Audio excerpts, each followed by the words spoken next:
Hello friends आज का जो टॉपिक है वह है शिक्षा। यूनिट 5 है और यूनिट का नाम है शिक्षा और प्रेस, और ये इसका दूसरा लेक्चर है। और इसके अंतर्गत आज हम बात करेंगे शिक्षा के ऊपर कि ब्रिटिश शासन में साम्राज्यवादी सरकार के द्वारा यहाँ पर किस प्रकार की जो शिक्षा है वो लाई गई और किस प्रकार से शिक्षा का विकास यहाँ पर होता है, हम उस पर चर्चा करेंगे। आज हम देखेंगे कि साम्राज्यवादी शासन के तहत यहाँ पर किस प्रकार से शिक्षा का विकास हुआ। तो आप जानते हैं कि प्रारंभ में 60 वर्षों तक उनका जो ईस्ट इंडिया कंपनी है एक विशुद्ध कंपनी बनकर रही थी और उसका उद्देश्य यहाँ पर व्यापार करके अधिक से अधिक लाभ कमाना रहा और देश में शिक्षा को प्रोत्साहित करने में उसकी कोई रुचि नहीं थी। आप जानते हैं कि ऐसा क्यों हुआ होगा। अगर यहाँ पर कंपनी आई और शुरू के कुछ वर्षों में 60-70 वर्षों तक उन्होंने शिक्षा पर बिल्कुल यहाँ पर ध्यान नहीं दिया, वो भी तब जब वो कैप्चर कर चुके थे। ऐसा क्यों हुआ होगा आप बताइए। क्योंकि अगर कोई भी कंपनी अगर यहाँ पर आएगी और वो अगर कोई भी साम्राज्यवादी ताकत आएगी तो वो यहाँ के लोगों का भला क्यों करेगी आप बताइए मुझे। नहीं होगा ना, क्योंकि उनका इंटरेस्ट यहाँ के लोगों का भला करने में नहीं बल्कि अधिक से अधिक लाभ कमाने में होगा। तो इसी का अनुसरण उन्होंने किया और यहाँ पर किसी भी प्रकार से शिक्षा का विकास नहीं हुआ। हाँ, शुरू में जो शिक्षा की ओर कदम उठाए गए थे वो व्यक्तिगत थे, ना कि एक संगठित रूप से। यानी कि अगर कोई संगठन उठाता है, जैसे कि अब सरकार है, सरकार कोई कार्य करेगी, एक तो ये हो गया कि भाई शिक्षा को लेकर के या समाज सुधार को लेकर के सरकार एक कार्य करे, क्योंकि सरकार के पास पूरी मशीनरी है, वो कर सकते हैं, उनके पास संसाधन है। लेकिन अगर हम इंडिविजुअल रूप से देखें तो वो प्रयास लगातार होते रहे। और जैसा कि उदाहरण के लिए आप देखेंगे कि 1781 में वॉरेन हेस्टिंग्स के द्वारा मदरसा यानी कलकत्ता में एक मदरसे की स्थापना की गई थी और जिसका उद्देश्य क्या था, मुस्लिमों के लिए कानून और उससे संबंधित शिक्षा प्रदान करना। उसी तरीका से आप देखेंगे 1791 में बनारस के ब्रिटिश रेजिडेंट जोनाथन डंकन द्वारा बनारस संस्कृत कॉलेज की स्थापना की गई थी और उसका उद्देश्य था हिंदू विधि और दर्शन का अध्ययन करना। इस प्रकार से आप देखेंगे। इसी तरीका से 1800वीं ईस्वी में लॉर्ड कर्जन ने कंपनी के अधिकारियों को शिक्षा के लिए फोर्ट विलियम कॉलेज की स्थापना की थी। ये सारे के सारे एक क्या थे, व्यक्तिगत प्रयास थे। लेकिन 1813 में कंपनी ने क्या किया, 1813 का जो चार्टर एक्ट था उसके अंदर शिक्षा को लेकर के उन्होंने प्रावधान किए थे। आप याद है, मैं ऑलरेडी इसे करा चुका हूं, अगर आपने नहीं देखा तो जाकर के आप लेक्चर देखें 1813 का चार्टर अधिनियम, और वहां पर मैंने ये आपको कराया। तो उन्होंने यहाँ पर 1 लाख रुपए की व्यवस्था की थी कि भाई शिक्षा के लिए हम 1 लाख रुपए की व्यवस्था करते हैं। अब आप क्या करेंगे, मैं आपको बोलूंगा और आप मेरे साथ साथ नोट्स बनाते हुए चलेंगे। इसी प्रकार से अपने नोट्स आप तैयार करेंगे। अब हमने जो हम प्रारंभ से लेकर के चल रहे थे कि हम क्या करेंगे कि मैं आपको बोलूंगा और आप नोट्स बनाएंगे। ये मैंने फाइनल डन किया है कि इस वाले चैनल पर यूपीएससी विद प्रताप पर हम इसी फॉर्मेट में पढ़ाएंगे। अब कोई उस पर कुछ भी कहे, क्योंकि मैंने सारे मेथड यहाँ अपना करके देख लिए हैं। उनमें से मुझे भी जो है ज्यादा सुविधाजनक यही वाला मेथड लगा कि भाई इसमें मैं आपको एक तो दिखता रहूंगा तो आई कांटेक्ट भी रहेगा, मैं बोलूंगा तो साथ के साथ नोट्स भी तैयार होते चलेंगे और बाद में मैं नोट्स प्रोवाइड कराऊं वो कराऊं। ये दूसरा क्या था कि मैं अच्छे से उसमें ज्यादातर आपको समझा भी नहीं पा रहा था कि भाई जिस तरीका से बहुत सारे डायमेंशन होने चाहिए या मैं जो पहले यहाँ पर पढ़ा रहा था उस तरीका से मैं वहां पर नहीं समझा पा रहा था। एक ये भी जो कारण है कि मुझे दोबारा से इसी फॉर्मेट पर शिफ्ट करना पड़ा है और हम इसी पे चलते रहेंगे। और आप इस चैनल को सपोर्ट करें, ज़्यादा से ज़्यादा लोगों तक इसे शेयर करें। और हमने जैसे कि आपसे पहले भी बोला था कि हम लगातार चलते रहेंगे, व्यू कम ज़्यादा आए उससे फ़र्क नहीं पड़ेगा, क्योंकि मेरा उद्देश्य है आप लोगों के लिए, हिंदी मीडियम के लोगों के लिए, आप मेरे साथ आप इस चैनल को सपोर्ट कर रहे हैं, किस प्रकार से कर रहे हैं वो आप भी देख रहे हैं। लेकिन मैंने जो आपसे प्रॉमिस किया था, मैं अपनी प्रॉमिस पे लगातार अडिग हूं और उसे लेकर के मैं हमेशा चलता रहूंगा। आप इसे सपोर्ट करें तो बहुत बढ़िया है और ये मैं आपसे आशा भी करता हूं कि आप इस चैनल को सपोर्ट करें, क्योंकि ये हिंदी माध्यम को लेकर के एक डेडिकेटेड चैनल है। हमारे पास संसाधन बेशक कम है, लेकिन हम धीरे धीरे से लगातार हम इसे लेकर के चलते रहेंगे और पूरा करेंगे। ओके फ्रेंड्स, तो अब आप लिखेंगे अपनी कॉपी में जैसे कि हम पहले से करते आ रहे थे, वही फॉर्मेट हम यहाँ पे लेकर के चलेंगे। मैं बोलूंगा जैसे ऑफलाइन क्लासेस में होता है उसी तरीका से हम यहाँ लेकर के चलेंगे, कुछ भी छोड़ेंगे नहीं। आपको कहीं भी एक रुपया भी खर्च करने की आवश्यकता नहीं पड़ेगी यूपीएससी की कोचिंग के लिए। मैं यहाँ आपको सारा कुछ कराने वाला हूँ। आप सपोर्ट करेंगे तो मैं 2 लेक्चर भी लेकर के आऊंगा पर डे। अगर आप इसी तरीका से आपका रवैया चलता है तो फिर 1 लेक्चर तो मैं लगातार चलता रहेगा, आगे पीछे होगा, लेकिन एक लेक्चर आपको आता रहेगा। ठीक है, नोट्स कैसे बनाने हैं, ऑलरेडी इस पे इतने सारे लेक्चर, शायद 2 लेक्चर में लेकर के आए, एक लेक्चर अभी 2-3 दिन पहले भी इस पे मैंने डाला है कि आपको डीएम एचडीएम बनना है तो इस प्रकार से नोट्स बनाने हैं। 8-10 मिनट का वीडियो है। अगर आपको नहीं पता कि नोट्स कैसे बनाने हैं तो आप जाकर के उस लेक्चर को देख लें और नोट्स उसी प्रकार से बनाने हैं। ठीक है, नोट्स में जैसे कि मैंने बताया, जैसे मैं बोलूंगा आपको एज इट इज नहीं लिखना है, बल्कि आपको क्या करना है, शॉर्ट फॉर्म में लिखना है। ठीक है, तो आप इसे लिखेंगे मेरे साथ में। अब आप, मैं बोलूंगा और आप लिखेंगे। लिखें आप। प्रारंभिक 60 वर्षों तक ईस्ट इंडिया कंपनी एक विशुद्ध व्यापारी कंपनी थी। एक विशुद्ध व्यापारी कंपनी थी और उसका उद्देश्य व्यापार करके केवल अधिक से अधिक लाभ अर्जित करना था। अधिक से अधिक लाभ अर्जित करना था। अब इसे शॉर्ट फॉर्म में कैसे लिखेंगे? आप इसे शॉर्ट फॉर्म में लिखने के लिए इस तरीका से लिख सकते हैं, प्रारंभिक 60 वर्ष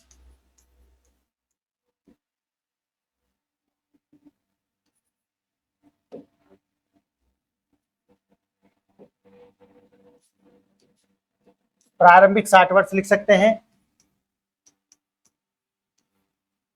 एक विशुद्ध कंपनी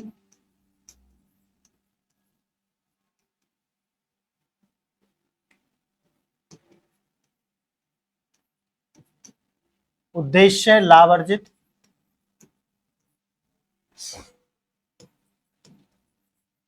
बस इस तरीका से आपको लिखना। शॉर्ट फॉर्म में ऐसे ही तरीका से आपको नोट्स बनाने हैं ताकि आपको जब आवश्यकता पड़े तो आप इसकी एक कहानी बना पाए। बस इसका उद्देश्य ये है। ठीक है, तो इसका एक उद्देश्य है कि जब आपको जरूरत पड़े इसकी तो आप इसके साथ एक कहानी बना पाए, ये हमारा उद्देश्य है। ठीक है, आप लिखेंगे, हाँ, इन वर्षों में शिक्षा के प्रोत्साहन के लिए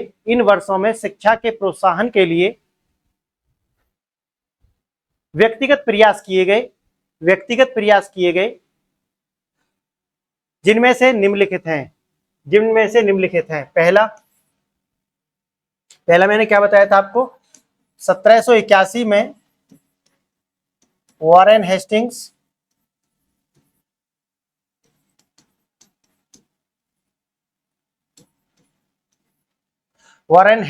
के द्वारा कलकत्ता मदरसा,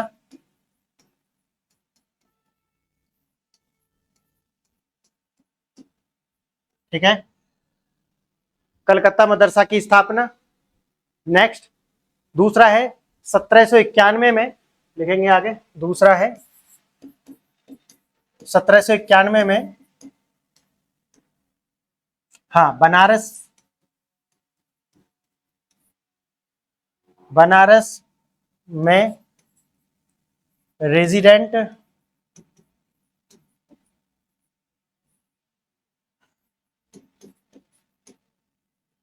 जोनाथन डंकन द्वारा बीएचयू की स्थापना, बीएचयू की स्थापना यानी कि संस्कृत कॉलेज की स्थापना। ठीक है, और इसका उद्देश्य, पहले वाला जो मुस्लिम मदरसा जो है उसका है कि जो मुस्लिम के जो लॉज हैं उनका, मुस्लिम कानून और शिक्षा से संबंधित विषयों पर शिक्षा देना। और इसका उद्देश्य क्या है, हिंदू विधि और दर्शन का अध्ययन करना। याद रखना, दोनों का उद्देश्य है। यानी कि जो मदरसा है उसका क्या है, यानी कि मुस्लिम कानून और इससे संबंधित विषयों पर शिक्षा देना। और जो अपना जोनाथन डंकन के द्वारा जो संस्कृत कॉलेज है इसकी स्थापना का क्या उद्देश्य है, हिंदू विधि और दर्शन का क्या करना, अध्ययन करना। दोनों बात ध्यान रखना। ठीक है, एक प्रयास और हुआ, तीसरा, वो क्या था, वर्ष 1800 में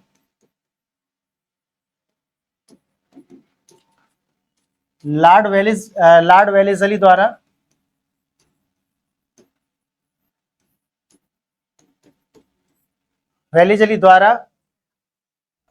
लिखना, वेलेस्ली द्वारा असैनिक अधिकारियों को, असैनिक, याद रखना इसे,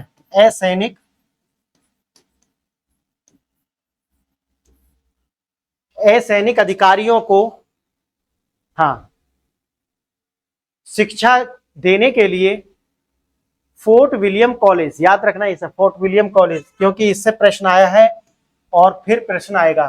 कौन सा कॉलेज? पहले मैं ऑलरेडी पैसे पढ़ा भी चुका हूं, पीछे आप देखेंगे इसे, फोर्ट विलियम कॉलेज।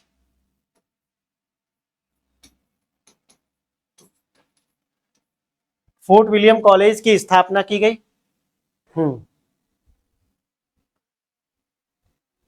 और इस कॉलेज में अधिकारियों को विभिन्न भारतीय भाषाओं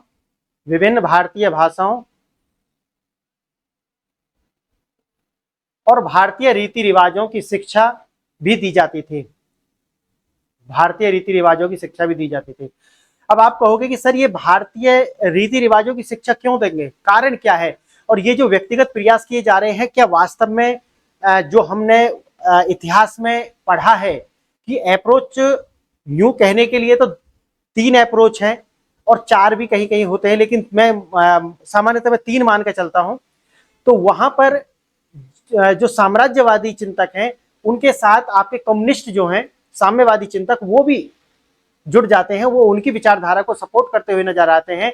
और जो राष्ट्रवादी चिंतक हैं तो वो मैंने आपको अच्छे से बताया, आप पूरा पढ़ेंगे तो समझ में आ जाएगा। तो आप उनकी दृष्टि से देखोगे कि अगर वो होते राष्ट्रवादी चिंतक तो इसे किस प्रकार से देखते, क्योंकि यहां लिखा हुआ नहीं है, तो आप इसे किस प्रकार से देखें। तो ये जो कार्य किए जा रहे हैं इसलिए किए जा रहे हैं क्योंकि अगर आप किसी भी सोसाइटी पर शासन करना चाहते हैं तो उसको समझना जरूरी है। आप राजा को हरा सकते हैं, किसी राजा को हरा करके आप उसकी टेरिटरी कैप्चर कर सकते हैं, लेकिन आप प्रजा को नहीं हरा सकते। आप समझ रहे हैं मेरी बात? अगर आपको शासन करना है तो एक स्टेट की अवधारणा तो लानी पड़ेगी। आप किसी स्टेट पर शासन करेंगे तो उसके लिए आपको क्या चाहिए, एक तो लैंड चाहिए और क्या चाहिए, उसके साथ में आपको पॉपुलेशन चाहिए। तो आप पॉपुलेशन को एक हद तक दबा सकते हैं, लेकिन एक हद के बाद में आप उन्हें दबा नहीं सकते। इसीलिए अगर आपको शासन करना है तो उनके रीति रिवाज जानने पड़ेंगे, उनका कल्चर क्या है, उनका दर्शन क्या कहता है। तो आप ये जान करके आप समझ पाएंगे कि उनका जो माइंड का स्ट्रक्चर है वो किस प्रकार का है, उन्हें किस तरीका से टैकल कर सकते हैं। समझ गए आप? तो ये जो व्यक्तिगत प्रयास आप देख रहे हैं ना, ये इसीलिए आप देख रहे हैं क्योंकि ये जो हमारा दर्शन है, जो हमारा कल्चर है, जो सोसाइटी का स्ट्रक्चर है, हमें क्या करें क्या ना करें इसको ध्यान में रखना है। समझ गए?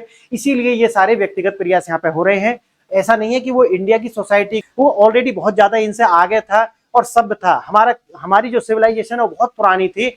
इसीलिए आप ये नहीं कहोगे कि ये कोई अमूलचूल परिवर्तन या यहाँ पर किसी भी तरीका से इनका भला करने के लिए ये जो कानून लेकर के आ रहे हैं, ये भारतीय समाज का कोई भला करने के लिए, ऐसा कुछ नहीं है।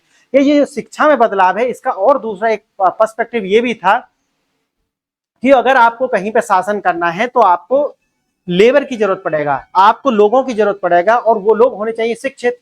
तो जो आप मानो इंग्लैंड से आप आए हैं तो वहां से इतने सारे लोग तो आप लेकर के आ नहीं सकते, नहीं आ सकते।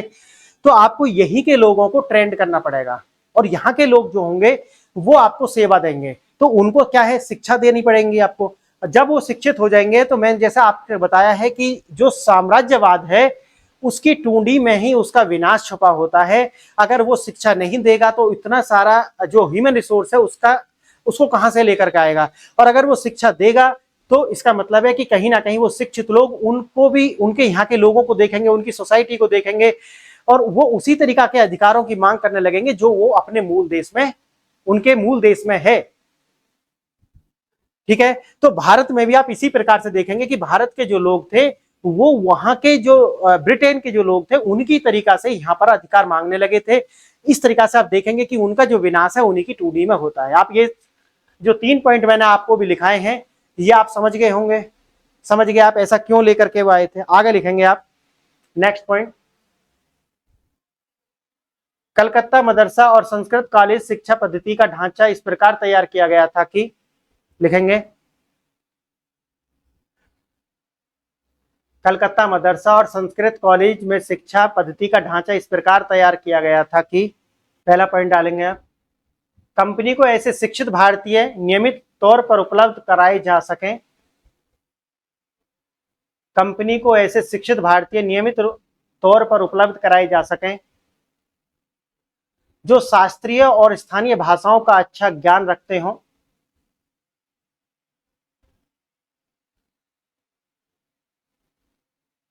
जो शास्त्रीय और स्थानीय भाषाओं के अच्छा ज्ञान रखते हों और कंपनी के कानूनी प्रशासन में उसकी मदद कर सकें, और कंपनी के कानूनी प्रशासन में उसकी मदद कर सकें।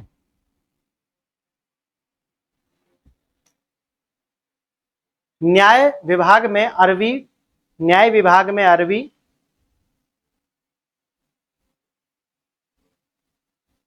फारसी और संस्कृत के ज्ञाताओं की आवश्यकता थी।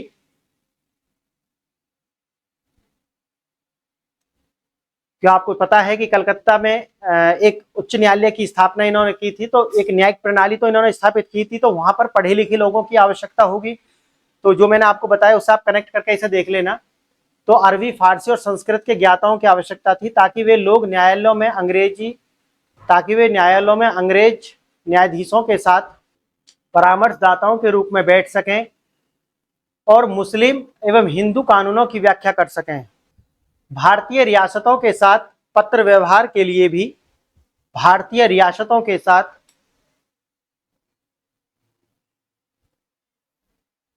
पत्र व्यवहार के लिए भी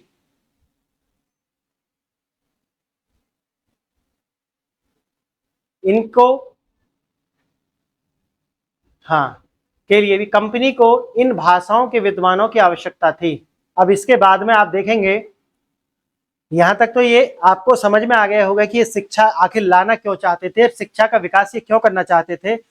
लेकिन ये सारे व्यक्तिगत प्रयास थे। आगे हम देखेंगे कि किस प्रकार से अब एक संस्थागत रूप से शिक्षा के इस कार्यक्रम को और आगे बढ़ाया गया और कौन कौन से एक्ट लाए गए। तो आप पहले देखेंगे कि जैसे मैंने आपको बताया कि 1813 का जो चार्टर एक्ट है वहां से प्रशासनिक शुरुआत होती है। तो आप लिखेंगे, हेडिंग लिखेंगे आप,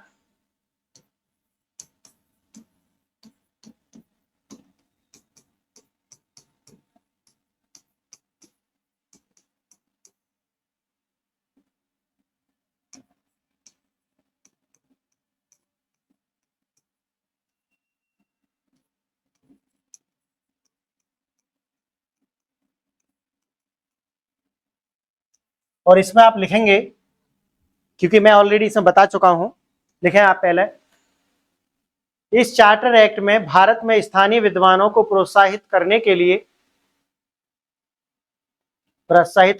लिए और देश में आधुनिक विज्ञान के ज्ञान को प्रारंभ और उन्नत करने के लिए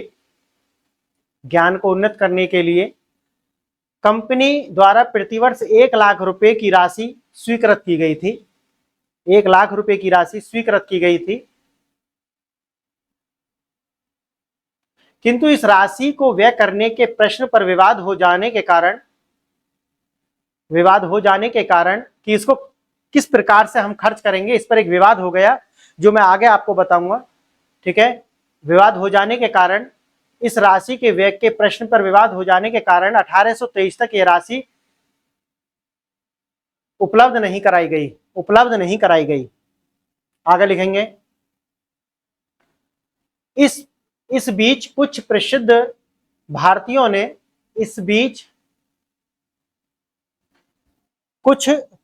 भारतीयों ने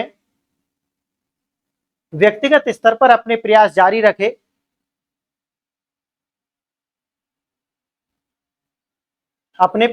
रखे और शिक्षा के विकास और शिक्षा संस्थानों की स्थापना के लिए भारी अनुदान दिया। इनमें राजा राम मोहन राय का नाम अग्रणीय है।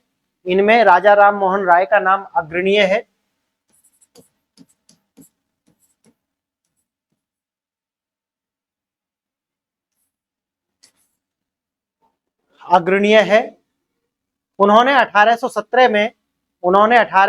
में कलकत्ता हिंदू कॉलेज की स्थापना के लिए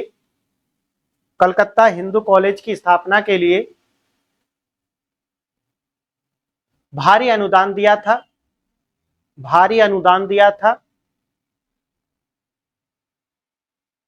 और शिक्षित बंगालियों द्वारा स्थापित इस कॉलेज में अंग्रेजी माध्यम में शिक्षा दी जाती थी और पाश्चात्य विज्ञान और मानविकी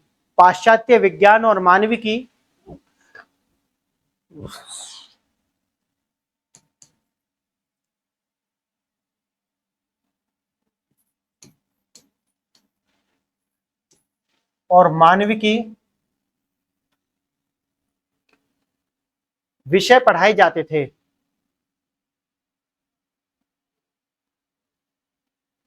सरकार ने कलकत्ता, आगरा और बनारस में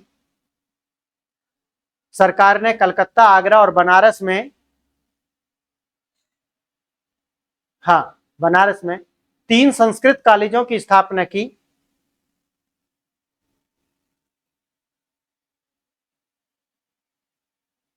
और इसके अतिरिक्त यूरोपीय वैज्ञानिक पुस्तकों का प्राच्य भाषाओं में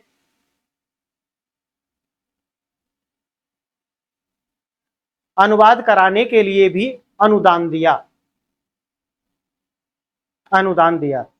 अब हम ये देखेंगे कि जो आंग्ल और प्राच्य दोनों का विवाद क्या था, और इससे प्रश्न आए हुए हैं। तो आज का जो लेक्चर है मैं यहीं पे इसे विराम दूंगा, लेकिन नेक्स्ट लेक्चर में हम देखेंगे कि आंग्ल और प्राच्य दोनों का विवाद क्या था, जिसके लिए ये जो 1 लाख रुपए का जो अनुदान था इसको भी इतना टाइम लग गया, और इनके जो विवाद है उसका प्रभाव क्या आया। और हम ये भी देखेंगे कि जो थॉमसन के क्या प्रयास थे शिक्षा को लेकर के, और उसके बाद में चार्ल्स वुड डिस्पैच जो मैंने एक छोटे से में कराया है, लेकिन मैंने आपको बताया था कि मैं इसे आगे एक विस्तार से कराने वाला हूं, तो वो भी मैं यहाँ पे आपको कराऊंगा। ठीक है, तो नेक्स्ट लेक्चर में और हंटर शिक्षा आयोग जो भी है मैं उनका एक आपको विस्तृत अगर पेपर में आता है तो आपको इसे एड्रेस करने में बड़ी मदद मिलने वाली है। तो ये हम आने वाले 2 लेक्चर के अंदर ये वाला भी यूनिट समाप्त कर देंगे। ठीक है, शिक्षा वाला फिर चलेगा आपका प्रेस। तो दोनों जो है आप मान के चलो 7-8 लेक्चर में एक सारा का सारा कंप्लीट हो जाएगा। आप इसमें कमेंट करके मुझे बताना कि ये वाला मेथड बेहतर है, क्योंकि अब हम यही लेकर के चलेंगे। फ्रेंड्स, आप इसे अपने मित्रों के साथ शेयर करें, आप सब्सक्राइब करें, क्योंकि मैंने हिंदी मीडियम के लिए ये प्रयास किया है और इसे आपको प्रोत्साहित करना है ताकि मैं और भी जोर शोर से इसे लेकर के आऊं। तो इसके लिए आपको अपने फ्रेंड्स के साथ में इसे शेयर करना है, सब्सक्राइब करना है और पूरी वीडियो आपको एक बार में देख लेना है। ठीक है, और नोट्स बनाते हुए चल रहा है कि फ्रेंड्स एक बार आप मेहनत कर लीजिए, दोबारा मेहनत करने की आपको आवश्यकता नहीं पड़ेगी। ना वहां से पेड कोर्स खरीद करने की जरूरत है, ना यहाँ से पेड कोर्स खरीदने की आवश्यकता, कहीं से कुछ करने की जरूरत नहीं पड़ेगी। तो आप मेरे कहे अनुसार आप एक बार अच्छे से प्रयास कर लें, जैसा मैं करा रहा हूँ। एक बार टाइम लगेगा, उसके बाद कोई टाइम आपको नहीं लगेगा फ्रेंड्स। ठीक है, तो आपने मेरी बातों को इतने ध्यान से सुना, इसके लिए बहुत बहुत आभार। नमस्कार।